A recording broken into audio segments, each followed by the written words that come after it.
You are listening to the Gritty Podcast, where we talk about all things gritty.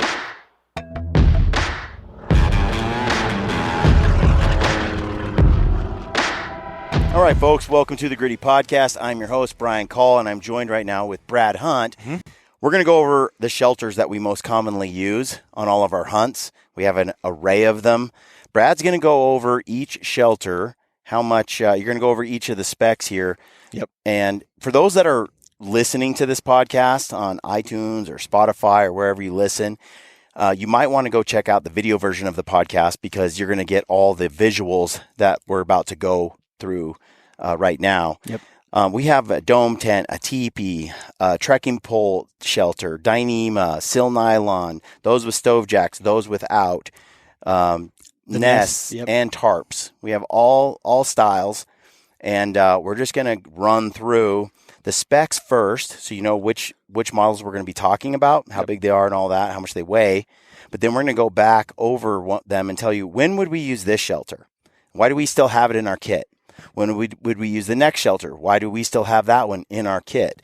Because a lot of tents we've gotten rid of over the years, and we've narrowed it down to just the ones we have here pretty much for our most common uses. There's only one tent we're missing from this group that we use quite commonly, and Brad will get into that in a little bit. Before we get started, I want to remind you guys that we have a lot of giveaways going on right now. If you can win a PSE bow, a dozen Black Eagle arrows, an initial ascent backpack, goat knife, trekking poles, rangefinder, loophole rangefinder. I don't know. This is thousands of dollars worth of stuff, and you are entered to win every time you buy at Mountain Ops and you use the code GRITTY. Yep. And but hold on. Not only do you get entered to win, right now it's also 30% off at Mountain Ops plus free shipping on anything when you use the code GRITTY. And they have more than just supplements. I like my Ignite. I like my Yeti. I like my Blaze Shots. Yep. I like my Renew for the happy poops. I like Slumber for sleeping. I will say this. I found a new favorite over Citrus Bliss. Did you? And I'm trying to convince them to put trail packs. The new Sweet Tea Lemonade. All right, folks. It's bomb. There you have it. It's the hunting season's coming, so check that out. You only have until July 31st for this deal, and to be entered to win the prize package as well. In addition to that, you can save 30% off at Go Hunt Maps. You get all 50 states. It's about $30 if you use the code GRITTY. It'll only cost you about $30 right now. It's well worth it. You need to go check it out. It's got great satellite imagery, a few other things going on there. And then also use the code GRITTY over at Goat Knives and Graxaw Game Bags. We have a lot of partners. If you go to the description field of this video, scroll down the feed there, you'll see all the partners that we're working with, and you'll see a lot of great products down there. And use the code GRITTY, get yourself set up. And then Peaks trekking poles, the Peaks headlamp, the Peaks gators. Can't say enough about all those products. They're built for hunters, made by hunters, owned by hunters. Check that out. Use the code GRITTY over there. And the new one that you guys don't hear about a lot because it's brand new is All In. New digiscoping. That's right. Yep. And use the code GRITTY for that as well. 10% off, free digiscoping device. It's magnetic. We did a podcast on it. If you missed it, go check it out. It's very, very worth your while. It's a game changer. It really is. And for all of you people that have been using other digiscoping devices, you're going to want to get rid of them and pick up this new one. Yep. Great company too, founded by some great dudes. So I think that's it for now. We're going to jump into the show. Keep in mind, Peaks, trekking poles, they're a big part of like 1, 2, 3, 4 of these shelters. Yep.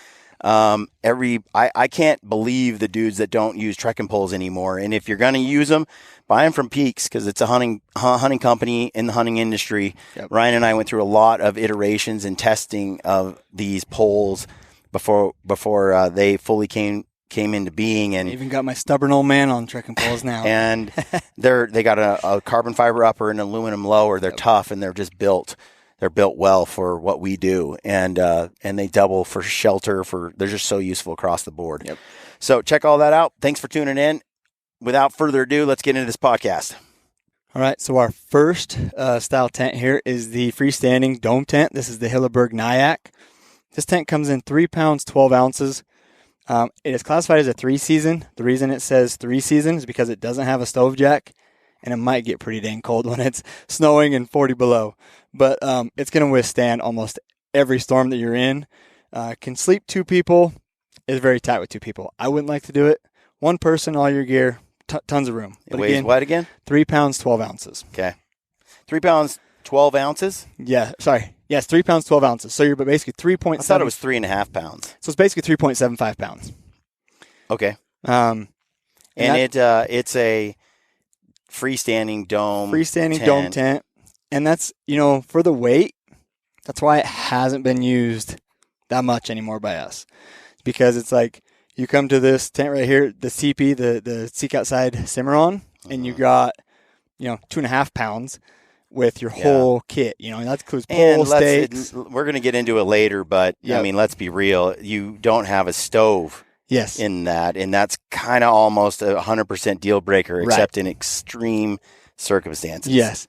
And I could see, if you don't have any place you can get any rocks, it's really frozen, you can't stake this out, rock it out like you guys have seen in all our videos, that's where you can get away with the teepee, is you'll be able to rock it out and it won't blow over. But this tent here, it's about 6 feet tall. This teepee here, it's about 6 feet tall, which is about 25 inches taller. You can sleep like 3 people in there. Comfortably, you can sleep 3. Or 2 guys, stove, wood. And we've done 3 with the stove, but you have to put your gear elsewhere. Like, it's not going to fit in there with 3 guys. Yeah. And I just much rather not have 3 guys in there. Since we love the stove so much, it's really a 2-person, comfortably. 2 people easily, with stove, with stack of wood. Correct. With your gear. And tons of room still left over. And lots of room. Yes. Tons. Lots of room. But plenty of room. Plenty of room. How much does it weigh? So this one is 2 pounds, 2.5 pounds essentially, with all your stakes and your center pole. So it's a full pound lighter. Right. Also runs a stove and is way bigger. So the next one here we have is the Seek Outside Silex. This is the Silnylon. Describe this tent. Yep. So this one we use a lot, especially if we're in really, really steep country. The reason we use this one a lot in steep country is because, one, it's lightweight. I mean, you're like 14 ounces for this whole setup, and you already have your trekkers, which are already with you. You're not packing extra weight. You can get individual poles if you want to. I don't see any reason to carry them because if worst case we're leaving it set up, we will cut a stick the height we need it and then take our trekkers out and move on.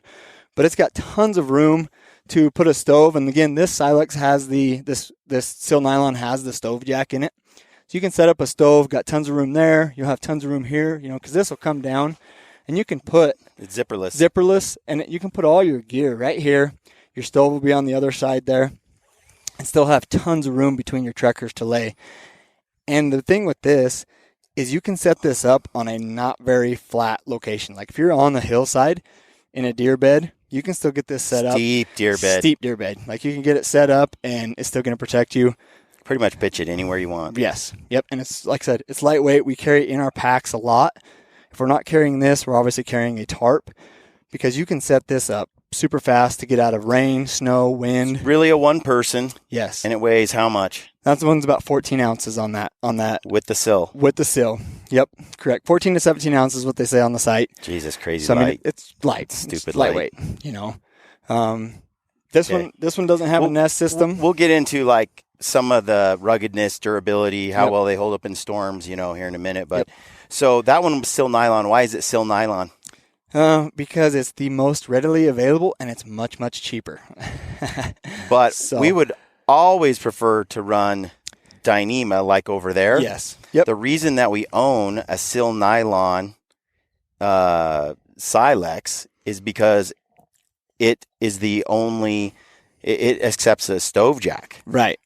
I think if it was up to me, we already run it in the Cimarron. I think the the Silex with the Dyneema would handle it. So here's the Dyneema version of the same exact tent we just went over. Yep. It's another Silex, but it's Dyneema Cuban fiber, DCF fabric. Yep. Which, how much does that one weigh? So this one is super light. I mean, you're like 7 ounces or 8 ounces for the Silex itself. That includes no stakes or anything. It's exactly the same as this tent that Brad just reviewed, yet it's half the weight. Right. It is so much lighter, and because that's the advantage of Cuban fiber fabric. Yep. But it is not. Seek Outside does not offer this with a stove jack because of concerns about durability. with the fabric against that much heat. Whereas with the Silex over here, it is tried and true as far as dealing with the heat from a stove in there. And so the reason we have this one over here, primarily, the only reason I would pack that generally is because the Silex in the Silnylon is for the stove. Yes. And I have slept in the Silnylon Silex in like minus 10 degree weather with a tiny little cup stove. And I've slept in about 7 or 8 degree weather without a stove. Just had the puffy pants, the sleeping bag, and I was fine. But man, it's nice to have a stove. Yeah. So what do we got here? So this is the Dyneema Cuben Fiber Seek Outside Silex. And you can see in there, this one has the nest system. I don't know, to me, the 16 ounces for the nest is not worth it.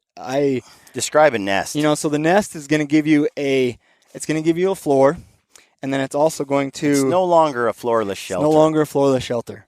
Converts it into basically the same thing as the HILLEBERG. Correct. Fully sealed. Yep. Bottom and mesh walls to keep no bugs can get in. Yep. So you got the tub here, and then you got your mesh here. It's going to keep all the bugs out.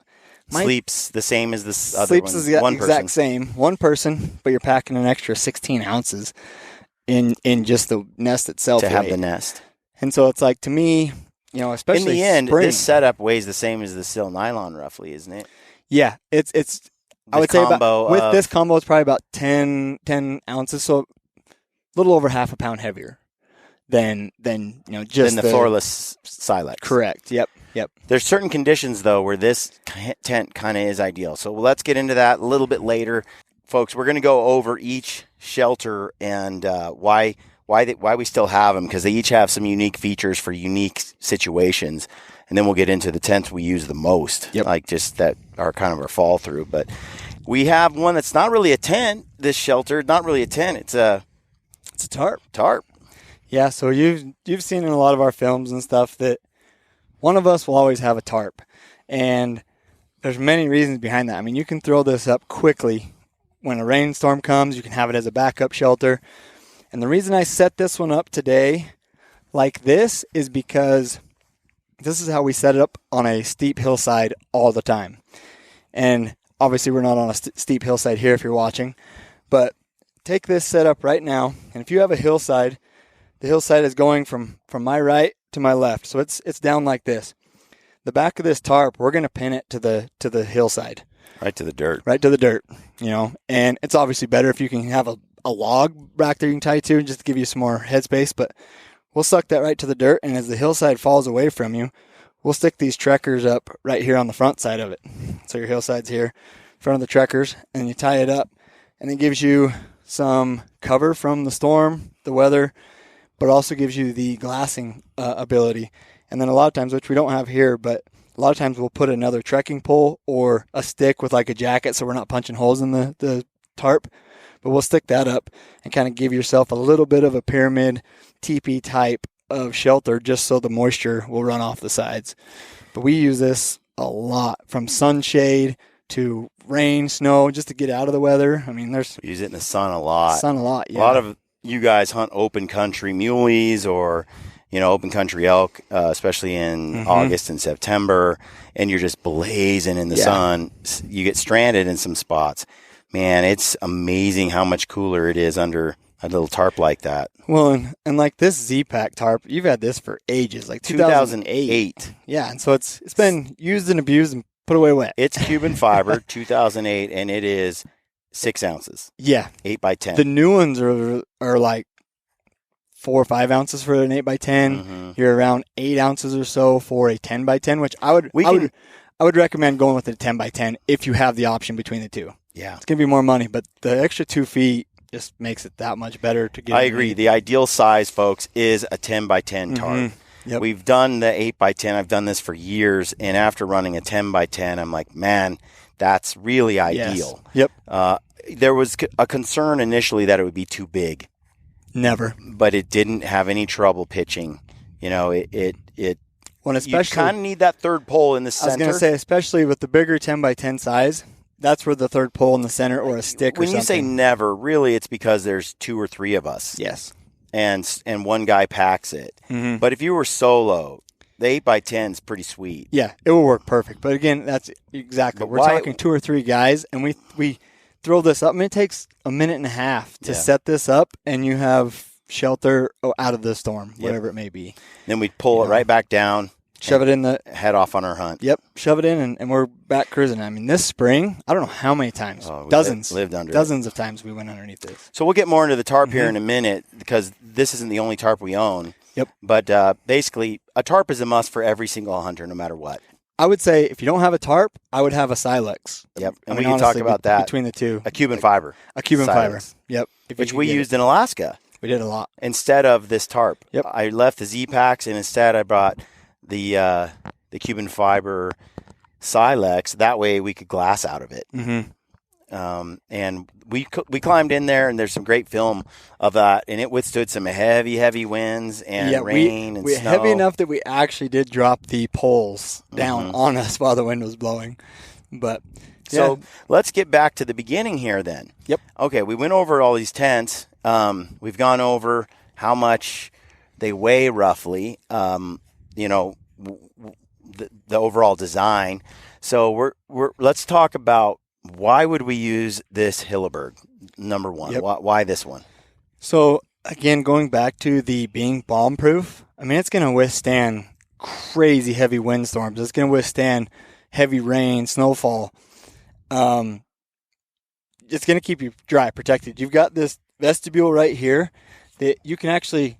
Climb inside there. Yeah. Let's get a feel for you got tons size. of room here. We'll have you climb in each one. So for a single guy, I figure here, you got lots of room here for your gear. I mean, if I lay it down, got wider shoulders, You can easily fit your gear in there, plus you. 2 guys, I'm not doing it. No. And you have your vestibule right there. Yes, you have this. Store crap, you can too. still store gear, and obviously this one will come over, zip to this one, so you can close it all in. I mean, you're protected. All your gear's protected. Pretty sweet. It is. But it all comes back to the 3 pounds, almost 4 pound pounds. more without the option of a stove. Right. So, and after having a stove, I never want to go back to not having a stove. Yeah. I mean, in my opinion, this is only useful if there is no wood to burn whatsoever. Done. There's no wood. You're never going to have fuel. You're not going to pack a stove. This is a tent I probably would bring. It sets up in seconds. I mean, minutes. It's so easy.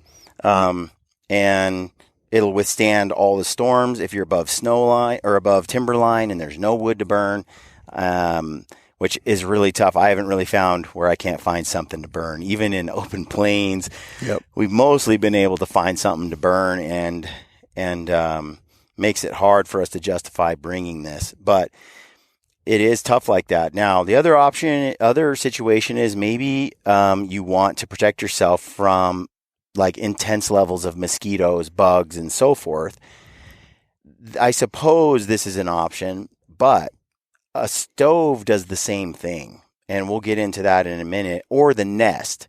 So I would say of all the tents we've used, the HILLEBERG is sort of an archaic dinosaur of the past. I mean, it's something that we really don't employ anymore as hunters. Maybe if we were sheep hunters on the top of a mountain, but even then, I'd still try to find something to burn and bring more like a Silex that I can kick out a deer bed in. We're back to the old-timey, simple tarp. They are style tents. They're lighter.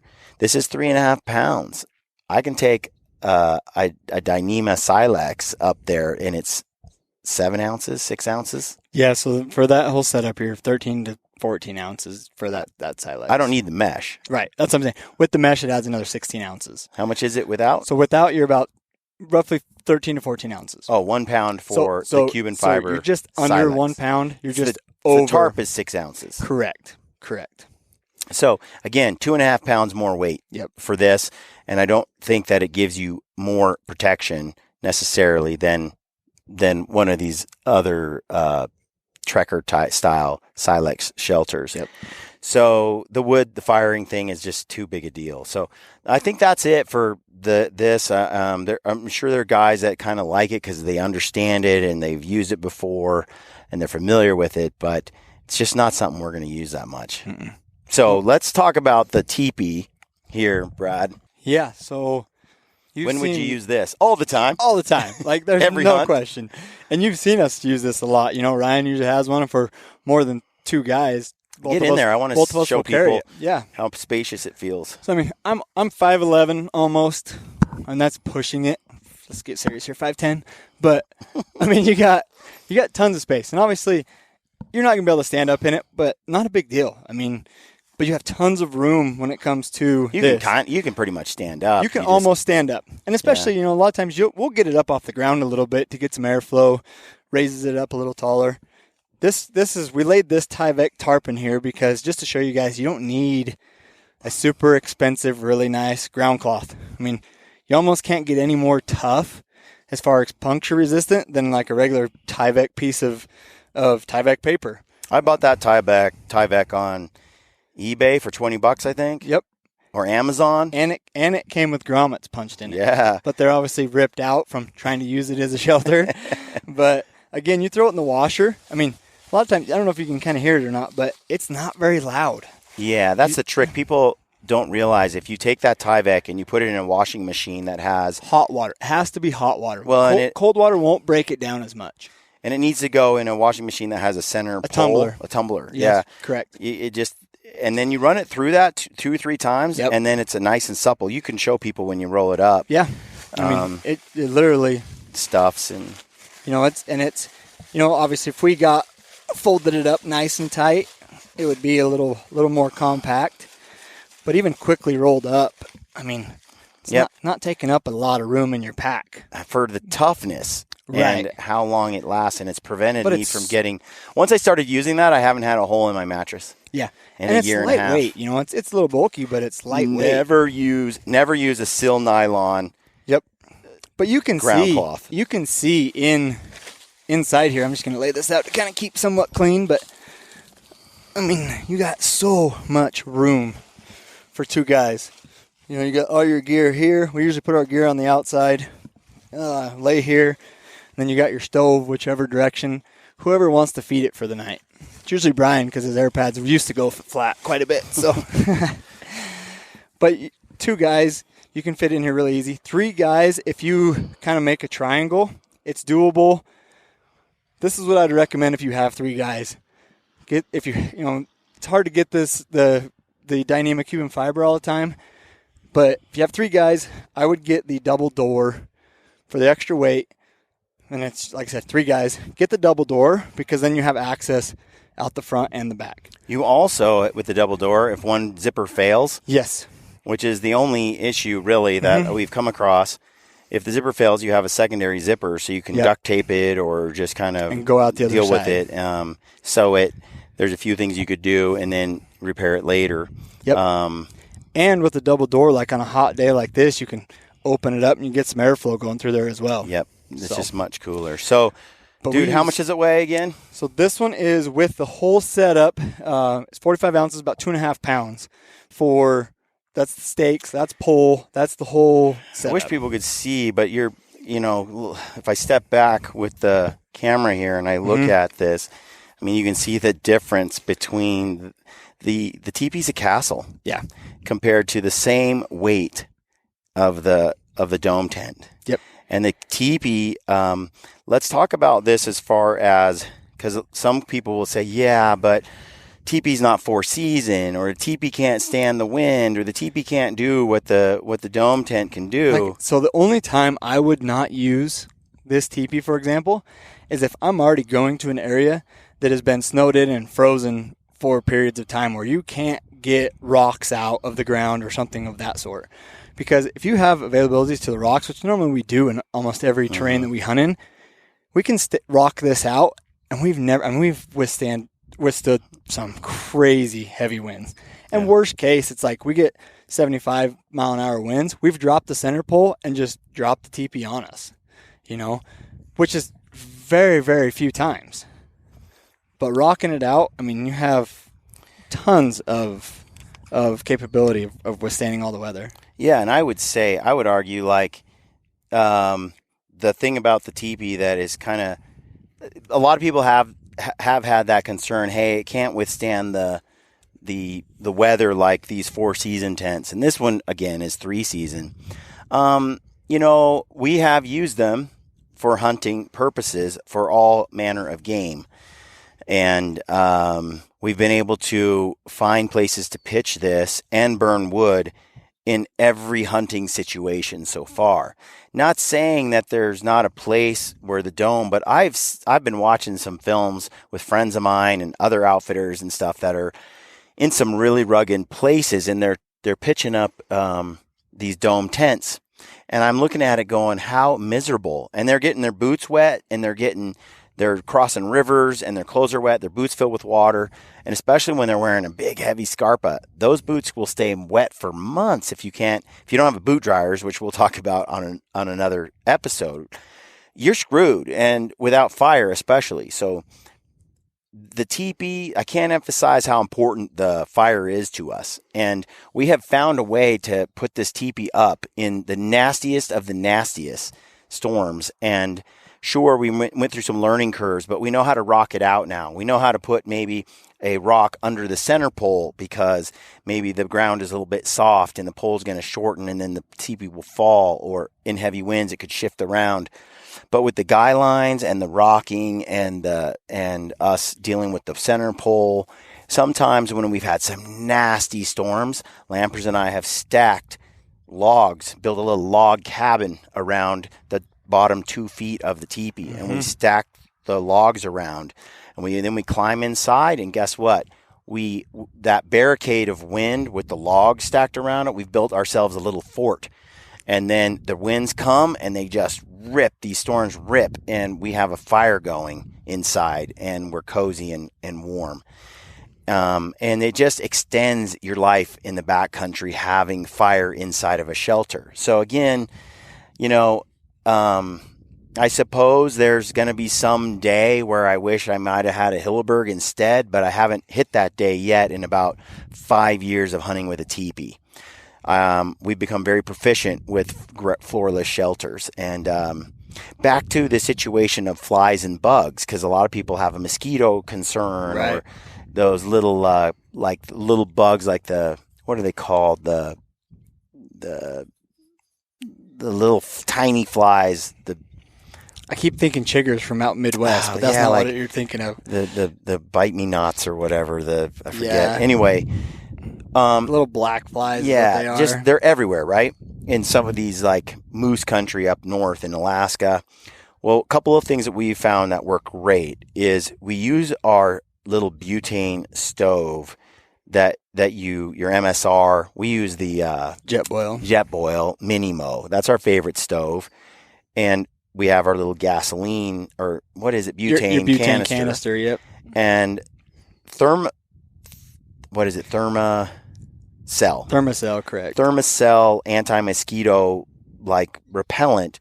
You can screw one of those into the top, and you can run it off of butane. Normally they run off of like a cartridge. That cartridge doesn't last long at all, but it'll burn forever off of your little camp stove, which you're bringing anyway. So you just screw that little knob, that little burner on it. You stick your little cartridge, your little like repellent in there. It heats it up because the stove burns a little bit, simmers just a tiny flame, and then it puts off that repellent into the teepee, and the bugs just don't want to be inside there. And even with a heavy wind, it's like boom, your teepee is free of bugs, and you get to you don't have to bring this fully zippered and enclosed shelter. The other thing too is often because we're running fire, once you turn the stove on, those bugs can't take the heat. Yep. It's too hot. Even just a minor increase in temperature, it's too strong. They'll all just hit the floor.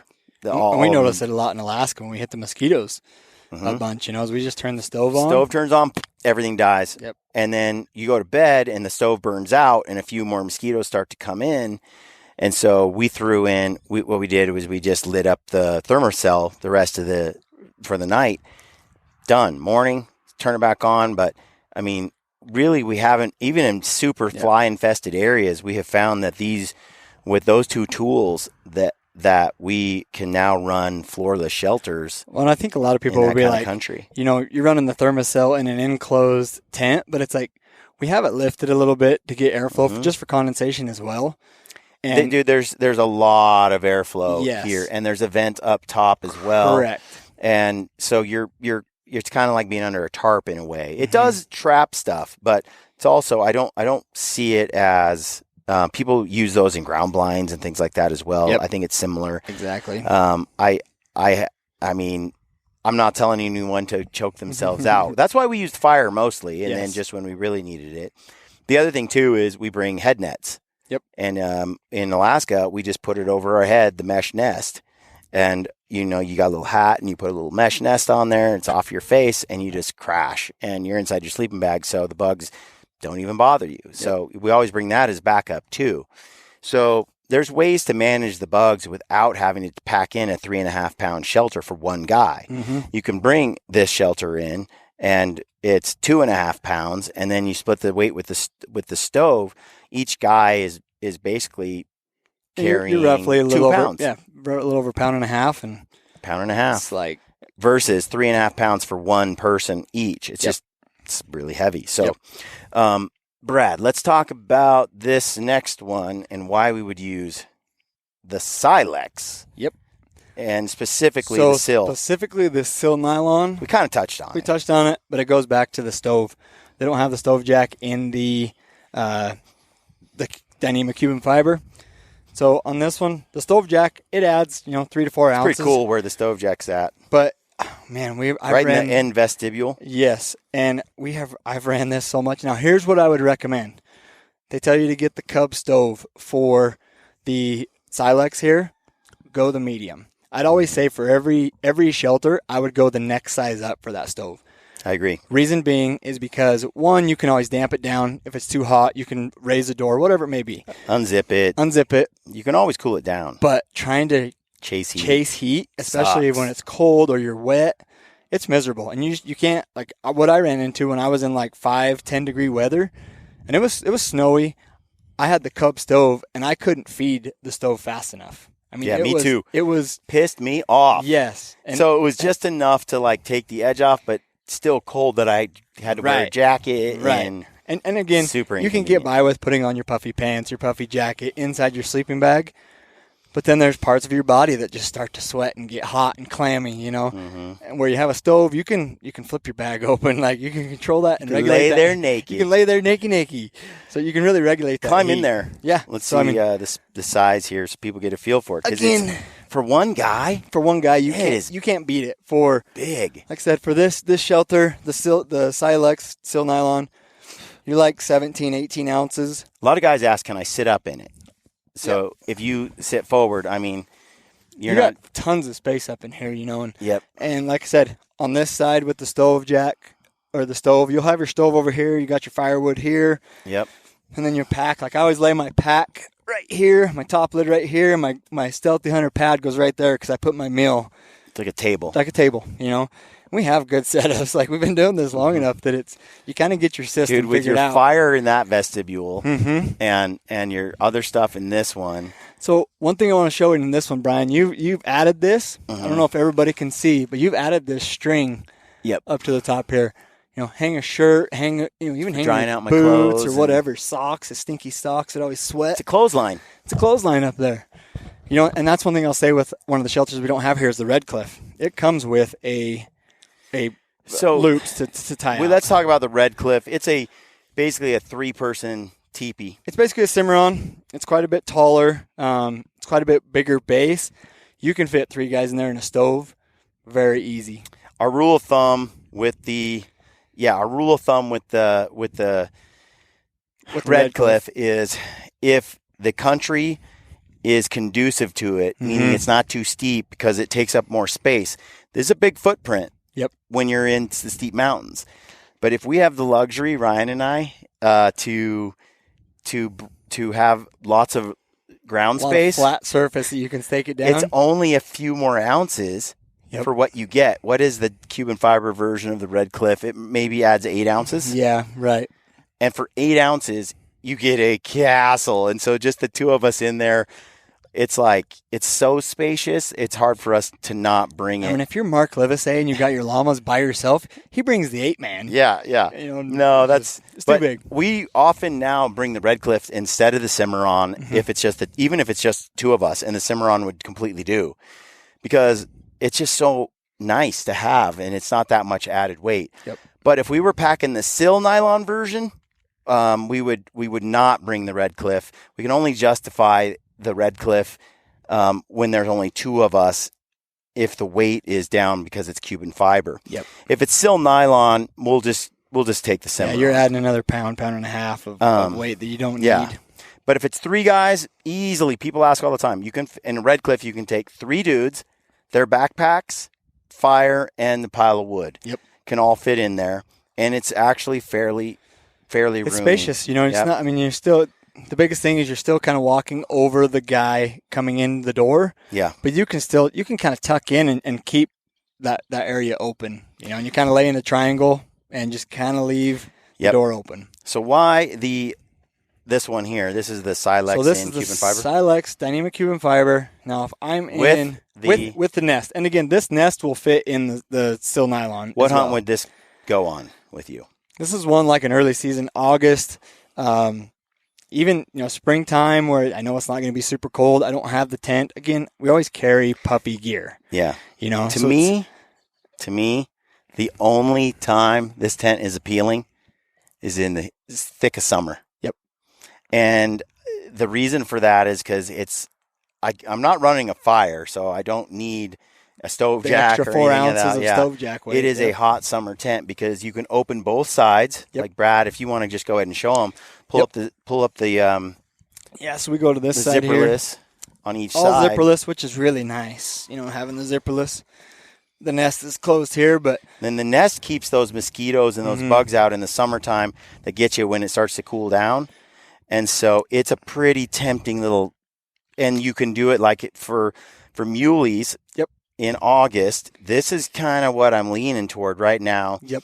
Because I don't want to just mess with mosquitoes, and you don't want to climb inside of a sleeping bag and try to escape especially when it's hot. I mean, it's too hot. So you want to lay naked inside that sweet little hanging nest and with the mesh and get lots of airflow and sleep like a baby at night. But at the same time, it's like the nest is 16 ounces.